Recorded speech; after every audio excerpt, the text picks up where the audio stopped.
Sudah selayaknya, sebagai warga negara mendapat rasa keamanan. Sebuah negara kaya tak akan maju tanpa inovasi serta gerakan. Seperti yang kita tahu, inovasi dan pengembangan selalu dibutuhkan. Potensi laut beserta konflik internal dan eksternal yang paling rentan. Salah satu contohnya adalah alutsista TNI yang selalu jadi umpan. Namun, apakah orientasi pertahanan Indonesia hanya pada daratan? Barang siapa ingin jadi nahkoda yang hebat, Harus berani arungi samudra yang luas. Barang siapa yang ingin jadi mahasiswa hebat, harus berani menjawab tantangan kontes kapal cepat berawak nasional 2021. Assalamualaikum warahmatullahi wabarakatuh. Selamat pagi dan salam sejahtera bagi kita semua. Yang terhormat Dewan Juri KKCTBN 2021 serta teman-teman yang berbahagia. kapal patroli merupakan salah satu dinding pertahanan negara. Kapal patroli lepas pantai membawa hak dan kewenangan, penegakan hukum, serta tugas-tugas lainnya dalam melindungi perairan di bidang pelayaran maritim, khususnya di zona ekonomi eksklusif. Memasuki wilayah NKRI tanpa izin, illegal fishing, pengakuan wilayah secara sepihak, dan lain-lain bukan lagi hal baru di perairan Nusantara. Berdasarkan hal tersebut, sebagai upaya pengawasan potensi-potensi sumber kekayaan di laut, pemerintah telah menyediakan kapal patroli untuk menjaga kedaulatan laut Indonesia. Saat ini Indonesia memiliki kapal patroli sebanyak 27 unit, yang mana hanya 24 unit kapal yang dapat beroperasi. Selama ini aktivitas pencurian ikan banyak terjadi di daerah ZEE, yang berarti kapal patroli yang dimiliki saat ini masih hanya dapat mencakup kurang lebih sepertiga wilayah ZEE Indonesia. Kondisi tersebut dianggap kurang maksimal untuk mengawasi kelautan Indonesia. Indonesia setidaknya membutuhkan 80 kapal patroli untuk mengawasi seluruh perairan Indonesia, khususnya di ZEE dari illegal fishing dan permasalahan lainnya. Selain itu, kapal patroli yang perlu dimiliki Indonesia adalah yang memiliki kecepatan tinggi tetapi tetap stabil untuk mengejar kapal asing yang melakukan pelanggaran hukum di laut Indonesia.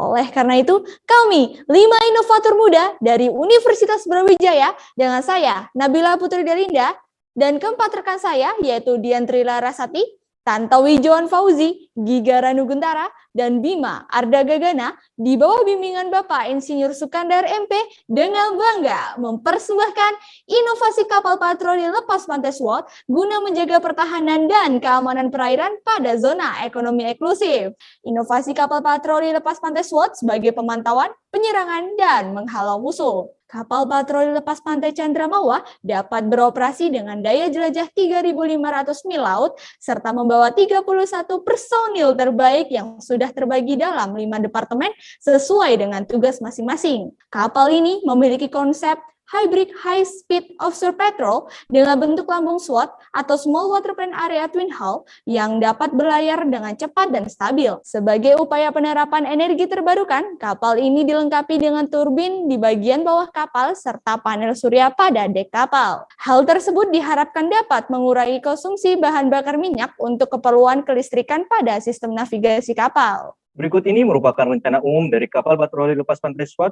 dengan panjang 60 meter, lebar 15 meter, tinggi 5 meter, serta memiliki 3 dek, yaitu geladak bawah, geladak tengah, dan geladak atas. Pada geladak bawah terdapat ruang mesin kapal yang terletak pada buritan kapal. Selain itu, pada geladak ini terdapat ruang tahanan serta 3 ruang akomodasi para ABK, ruang makan, dapur, musola, dan ruang amunisi pada haluan kapal. Pada geladak tengah terdapat beberapa ruang akomodasi perwira, pantry and lounge, ruang medis, ruang rahasia, ruang pit, dan ruang persenjataan ringan. Pada ruang penyelamatan terdapat berbagai alat-alat penyelamatan khusus yang lebih lengkap dibanding pada dek atas. Pada geladak atas hanya terdapat ruang navigasi dan komunikasi kapal. Berikut merupakan lens plan kapal kami.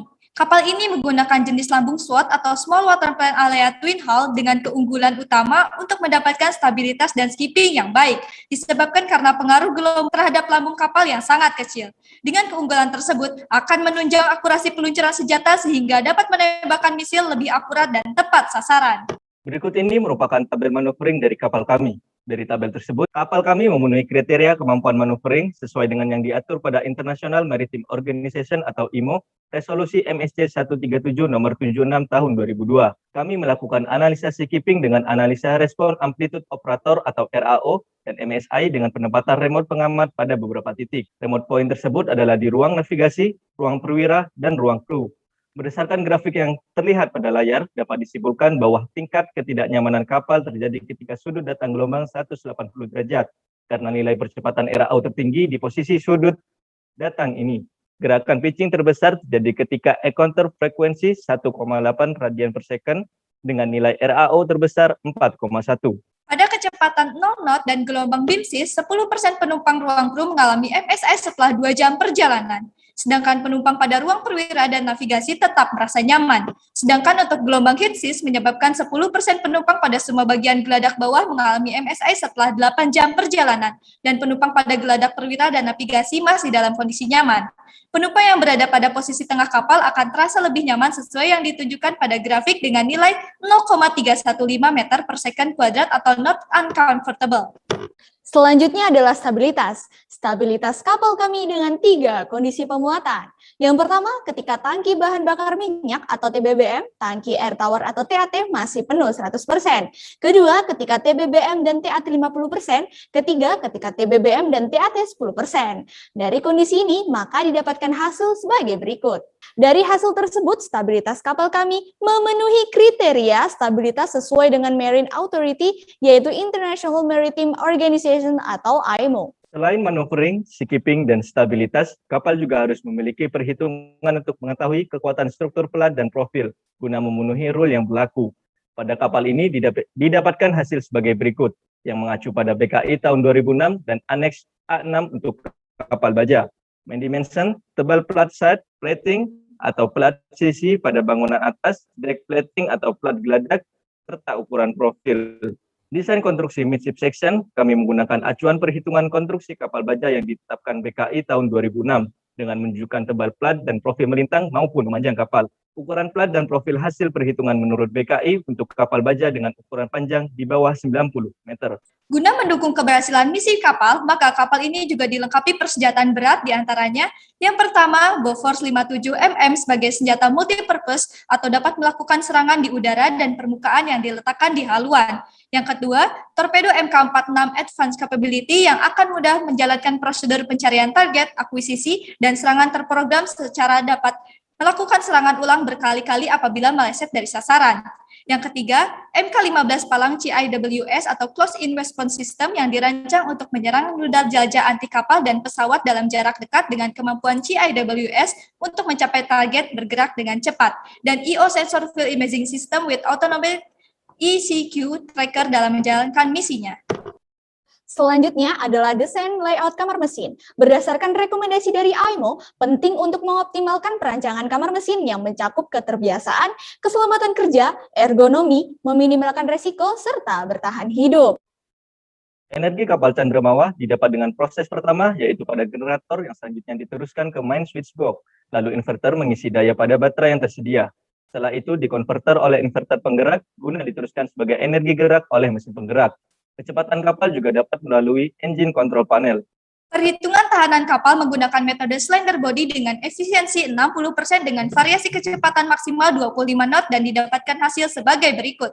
Diperlukan power 1200 kW, sehingga untuk pemilihan mesin kami menggunakan AC electric motor time Siemens dengan daya 1600 kW tahun 2009 dan bobot 5 ton. Kami juga menggunakan auxiliary engine dengan fuel system MAUI. Pada eksterior 3D kami menggambar dengan nampak depan, tampak samping, dan tampak atas. Kemudian untuk interior 3D, kami mendesain nampak ruang baterai, ruang tahanan, ruang akomodasi, dapur, ruang PIT, ruang navigasi, dan lain-lain. Ketika melakukan pengamanan, kami mendesain 3D kapal kami seperti yang terlihat pada layar, yaitu melakukan serangan surface-to-surface war, surface-to-air war, serta surface-to-water war.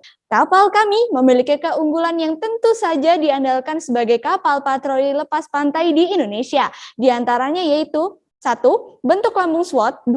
Panel surya untuk kebutuhan kelistrikan di kapal.